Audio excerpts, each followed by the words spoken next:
김경래 최강시사 2부 시작하겠습니다. 전국의 뜨거운 현안을 여야 의원 두 분과 이야기 나눠보는 시간입니다. 최고의 정치. 이번 주부터는 금요일이 아니라 화요일로 시간을 옮겼습니다. 이 시간으로 옮겼고요. 그리고 선수도 교체가 됐습니다. 먼저 계속 자리를 지키고 계신 자유한국당 김영우 의원 나와 계십니다. 안녕하세요. 네, 계속 자리를 지킨다고 그러니까 참 이거 뭐 아니요, 날짜를 옮긴. 예, 반갑습니다. 예.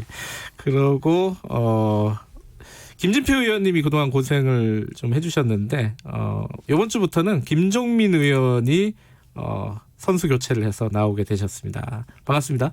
예, 안녕하세요. 김종민입니다. 예. 조금 연령대가 낮아졌습니다. 그 덕분에. 그래봤자 저보다 다 나이가 많으십니다. 김진표 의원님 서운하시겠던 연령. 아니, 뭐 연령대가 낮아졌다고 좋은 건 아니에요. 맞습니다. 어제 제가 의원총회에서 김진표 의원님 뵀는데요. 네. 그냥 등을 두드리면서 네. 잘 부탁해 그러면서 말씀을 하시길래 좀 뭔가 그랬어요. 그래서 오늘 오면서 보니까 이거 말씀하신 거구나. 이 얘기였구나. 지난주에 이제 김종민 의원 나오신다고 제가 간단하게 뒤에 말미에 소개를 했더니 뭐랄까요, 기대하신다고 해야 할까요? 그런 분들이 꽤 있더라고요. 문자 보내주시는 분들이. 팬들이 좀 있으신가 봐요. 모르겠습니다. 겸손하시네요.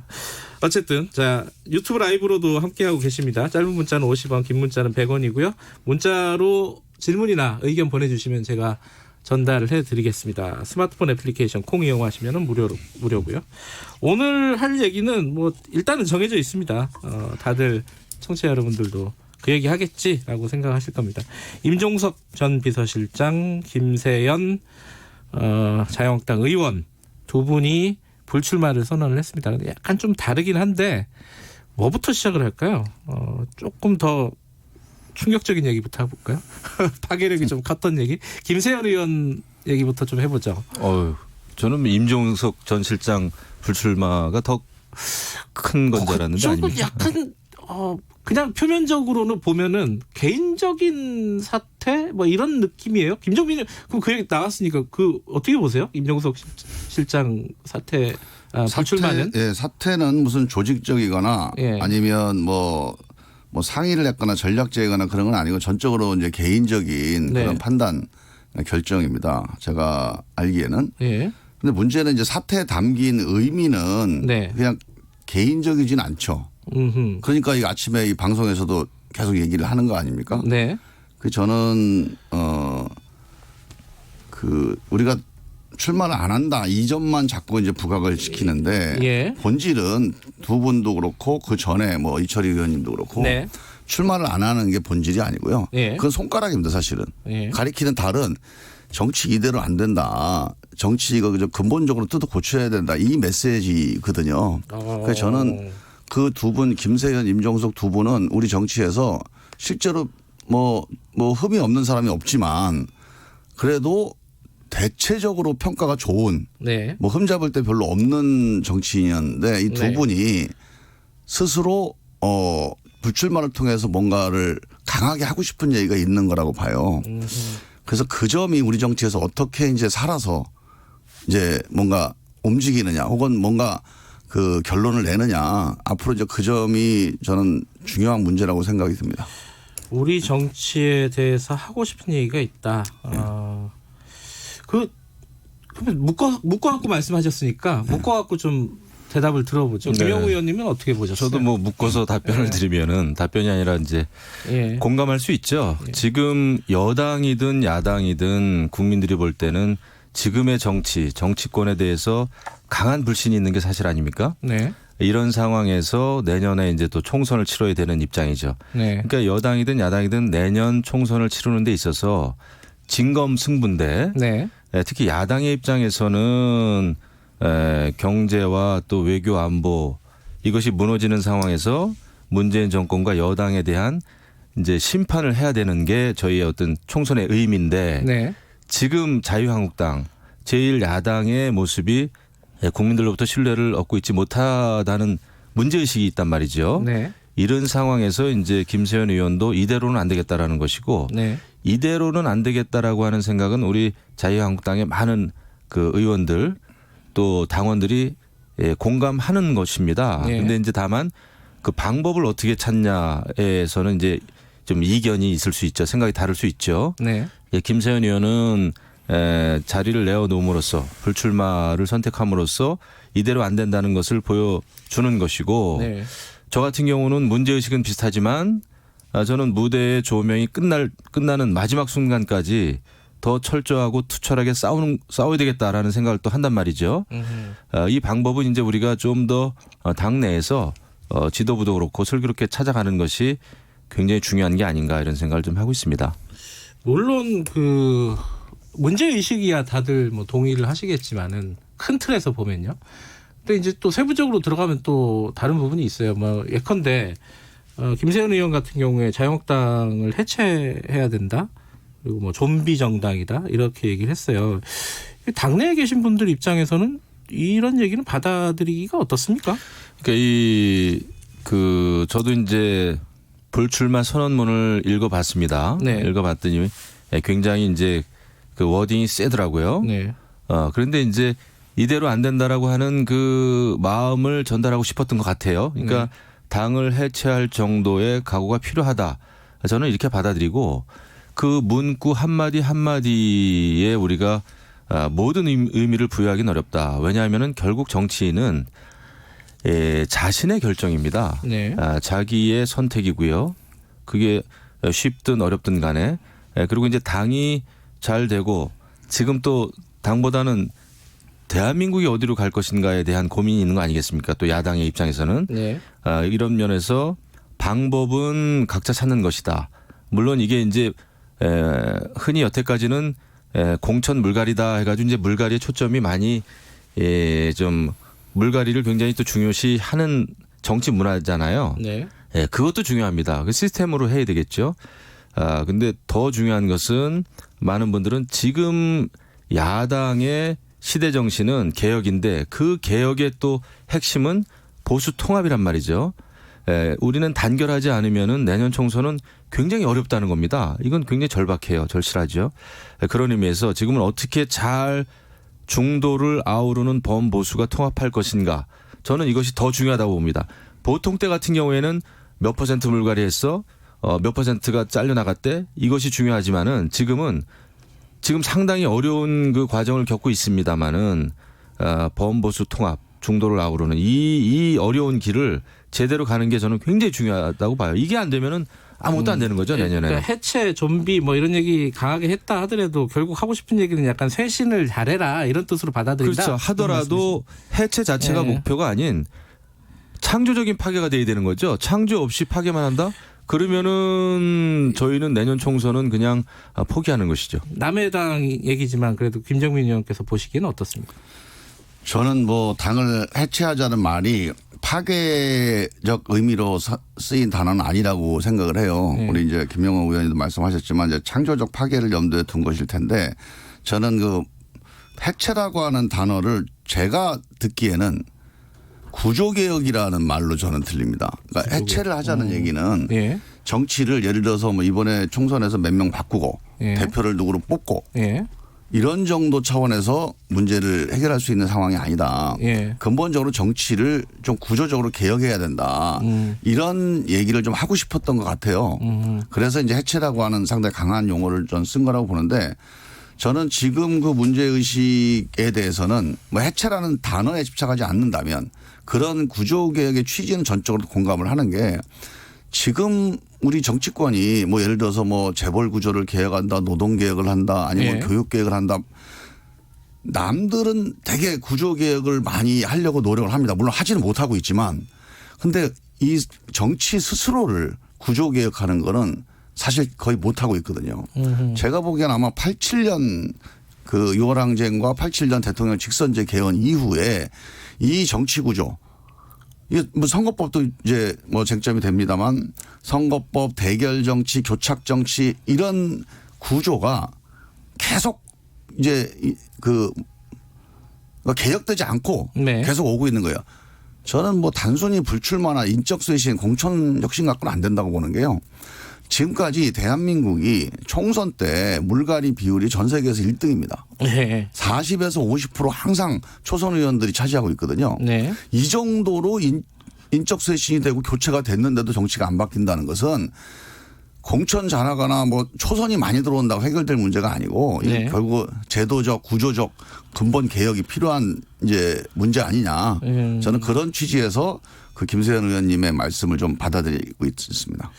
그 얘기 조금 이따가 해보고요. 구조적인 문제가 도대체 뭔지 뭐 그런 것들은 조금 이따 간단하게 좀 다뤄보고요. 근데 여기에 대한 대답이 지도부 뭐 총사퇴 얘기를 했었잖아요. 김세현 의원이. 네. 대답이 약간 좀 모호해요. 총선에 책임을 지겠다라는 대답으로 가름을 했어요. 황교안 대표가. 네. 이거 약간 동문서답 아니냐? 이렇게 받아들이는 분도 있을 것 같아요. 어떻게 보십니까? 지금 현재의 당대표로서는 총선을 잘 치러야 된다. 네. 치르겠다. 또 치르기 위해서 이제 보수 통합이 필요하다라는 큰 차원의 대답은 뭐 이미 한 셈이죠.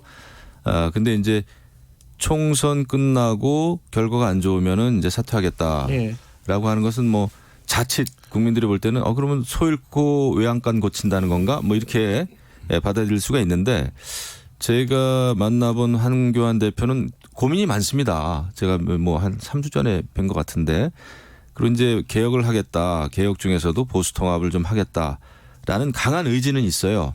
근데 이것을 어떻게 잘 기술적으로 풀어가느냐에서는 사실 지금 아직까지 제대로 보여주는 건 아직은 좀 없는 것 같아요. 하지만 노력은 굉장히 할 의지가 있는 것으로 저는 알고 있습니다. 근데 지금은 총선을 잘 치르기 위해서는 인재 영입도 잘해야 되겠고요. 저는 뭐 박찬주 대장 이런 사람 절대 오면 안 된다고 생각합니다. 저는 뭐 개인적인 의견을 여러 차례 말씀드렸습니다마는 국민 속에서의 국민 영웅 인재를 찾아야죠. 지금 뭐 이미 특권층인 사람을 인재 영입해서는 안 된다고 보고 이런 등등의 혁신과 또 인재 영입과 보수 통합의 방안을 찾고 있는 것을 저는 알고 있는데 정말 하려면 제대로 해야 된다. 국민들 중간중간에 실망시키지 말고요. 그래서 황교안 대표를 포함한 지도부는 거기에 올인해야 됩니다. 알겠습니다. 네. 이 대답, 김세현 의원이 말한 질문에 대한 대답이 됐다고 보십니까? 황교안 대표의 얘기가? 김종민 의원께서 보시기에는? 저는 이제 김세현 의원이 주장하거나 말하려고 했던 일종의 이제 전류 같은 건데 네. 거기 그 문제의식이 전혀 전달이 안 된 것 같아요. 저는 조금 뭐 과하게 얘기하면 정치에서 선거를 우리가 무시하고 정치를 할 수 없습니다만 네.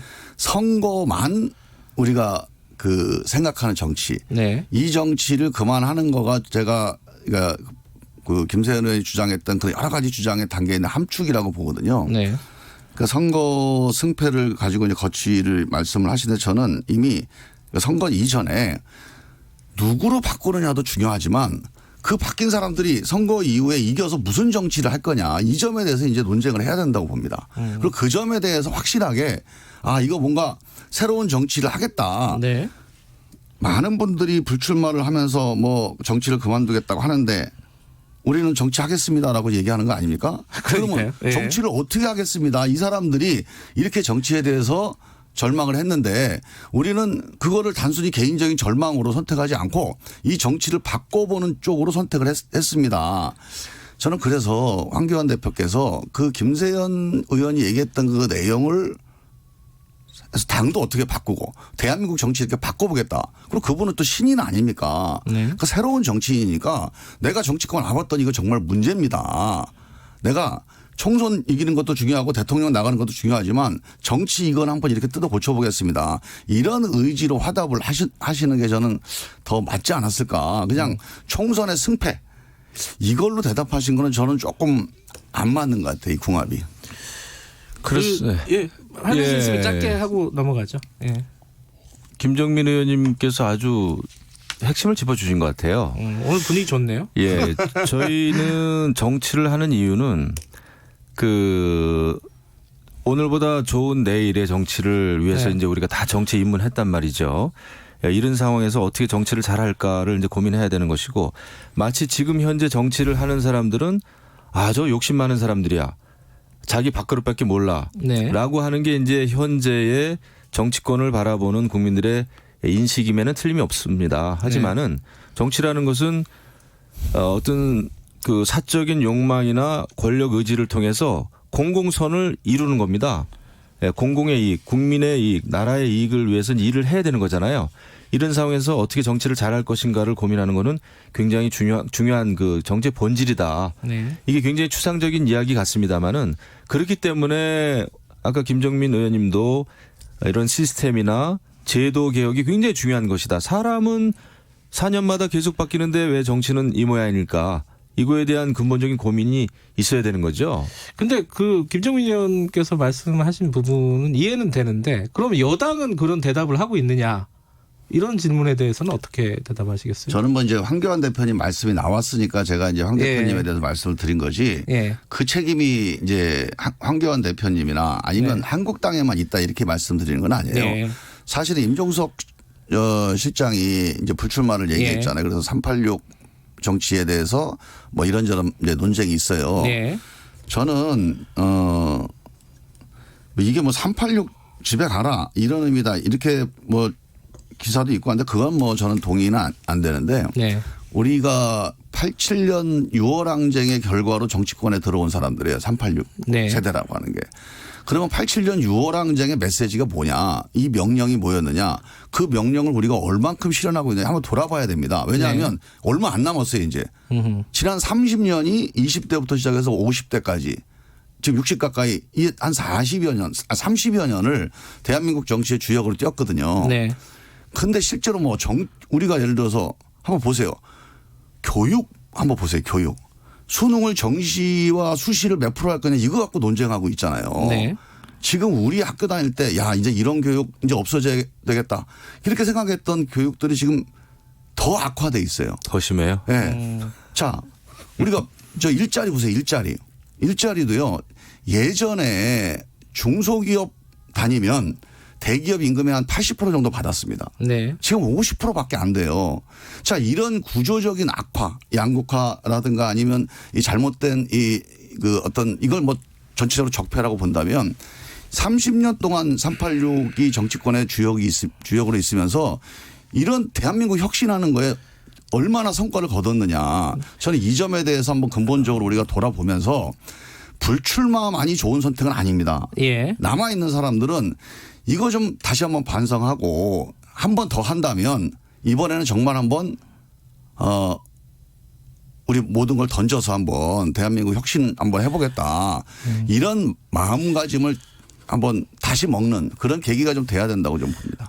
두 분이 나와 계시니까 굉장히 토론의 격이 높아지는군요. 이게 굉장히 오늘 좀 고담 준론이 많이 나오는데. 왜냐하면은 저도 이제 선거를 또 여러 차례 치러봤잖아요. 근데 선거 상황이 되고 그러면은 그 다른 사람의 결정 또 다른 사람의 입장에 대해서 비판하는 경우가 좀 많이 생겨요. 지금도 이제 아마 더불어민주당도 그렇고 자유한국당 내에서도 그렇고 지금 분란이 되지 않습니까? 근데 선거 때는 늘 있어 왔던 일인데 우리는 다른 사람의 입장이나 선택, 결정은 존중하는 것이 맞고 중요한 것은 자기 자신입니다. 저도 저의 결정이 중요한 거죠. 그래서 이런 것을 기본적으로 바탕에 깔고 그다음에 개혁을 해도 해야 되고 보수 통합을 해도 해야 된다. 또 불출마를 해도 불출마해야 된다. 이렇게 생각을 하죠. 알겠습니다. 여기 시간이 다 가버렸네. 여기만 좀 마무리하죠. 그 패스트트랙 법안 있잖아요. 이거 어떻게 되는 건지 지금 사당 공조 복원한다 뭐 이런 기사들이 막 나오고 있어요. 뭐 의원들 출국 금지 이인혁 의원께서 원내대표가 지금 이게 12월 초에 처리를 하는 걸로 지금 가닥이 잡힌 거예요? 어떻습니까? 뭐 그 가닥이 잡힌 게 아니라 그때 처리 안 하면 못 합니다. 아 그런가요? 특히 이제 선거법 같은 경우는 12월 한 20일 정도가 거의 물리적으로 마지노선이에요. 그때까지 안 하면 정상적인 선거 그 사무를 이어가기가 좀 어렵거든요. 그래서 저는 그 일정으로 본다면 12월 3일 날 부의 결정이 내려지고 이제 뭐 의장님이 언제 상정할지 모르지만 아마 한 일주일 내지 열흘 안에 상정이 이루어질 거다 이렇게 보고 상정에 앞서서 안을 이제 수정안을 합의하느냐 아니면 4당 간의 별도 합의하느냐, 5당 합의하느냐, 4당 합의하느냐 이 쟁점만 이제 마지막 남은 거죠. 지금까지 분위기로 보면은 5당 합의, 그러니까 자유한국당은 합의가 안 될 분위기잖아요. 뭐 저기 의원 총사퇴 얘기도 하고 막 그렇지 않습니까? 제가 볼 때는 자유한국당 우리는 이제 지금 뭐 패스트트랙에 의한 그 선거제도 개편 이거 자체를 어찌 보면 신종 날치기다 이런 이제 생각을 하고 있기 때문에 합의가 잘 안 될 겁니다. 그리고 제가 볼 때는 자유한국당을 제외한 더불어민주당과 다른 3당 군소정당이죠. 이미 그 안에서도 준연동형 비례제에 있어서 지역구 의석수와 비례대표제의 의석수에 대해서 많은 지금 이견이 표출되는 걸로 알고 있어요. 그 쉽지 않을 겁니다. 그 쉽지 않다는 거에 대해서 지금 이게 민주당 빼고 나머지 당들, 그러니까 정의당도 마찬가지인데 나머지 그 바른미래당하고 민주평화당 같은 경우에 당내 사정이 굉장히 복잡하잖아요. 이거 통과 가능성이 있습니까? 만약에 사당이 공조를 복원한다 하더라도? 지금은요. 4당이 합의해서 패스트트랙 통과시킬 때하고는 완전히 달라졌습니다. 예, 그러니까요. 그래서 지금은 당대당 합의로 이 문제가 의결되거나 처리될 가능성은 없다고 보고요. 실제로 과반수 표결에서 과반수가 가능한지 또 개별 의원들의 판단이 지금 저는 중요한 계산해 보셨을 거 아니에요? 제가 해봤어요. 여기 해보니까 현재 어때요? 의석수가 295석이더라고요. 총 의석수가. 이 중에서 이게 법안이 처리되려면은 필요한 의석수가 148이 돼야 되는데 지금 이제 더불어민주당, 정의당, 평화당, 대한신당 한 사람 이탈도 없이 모두가 찬성을 해야 이제 149 딱 되는데 저는 이거 굉장히 불가능하다고 봐요. 왜냐하면 지금 제기된 개정 법안에 따르면은 호남에서만 7석이 줄어야 되거든요. 지역구 의석수가. 시간이 없는데. 그거 합의하기 물리적으로라도 막으실 생각이세요? 이거는? 그렇게 지금 그런 뉘앙스로 나경원. 근데 뭐 물리적이라는 게 하거든요. 굉장히 좀 한계가 있잖아요. 지금 상황에서. 우리 뭐 지금 다 겪고 있기 때문에.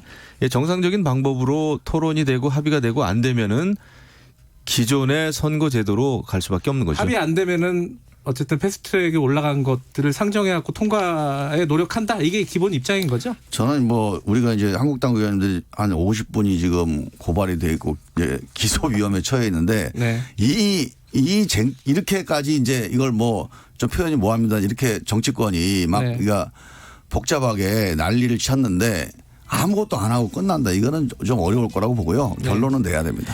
알겠습니다. 오늘 첫 시간이었는데 처음에 굉장히 멋있는 얘기를 많이 했습니다. 근데 굉장히 좋은 얘기인데 조금 더 듣고 싶은데 그건 아마 나중에 기회가 있을 겁니다. 오늘 두 분 감사합니다. 네, 감사합니다. 더불어민주당 감사합니다. 김종민 의원, 자유한국당 김영우 의원이었습니다. 김경래 최강기사 2부는 여기까지입니다. 잠시 후 3부에서 뵙겠습니다. 아나운서 이혜성입니다. 사연이 왔어요. 요즘 깨끗하고 건강한 물 관리가 중요하다는데 혜성 씨는 어떻게 관리하세요? 물 관리요? 저 안 하는데요.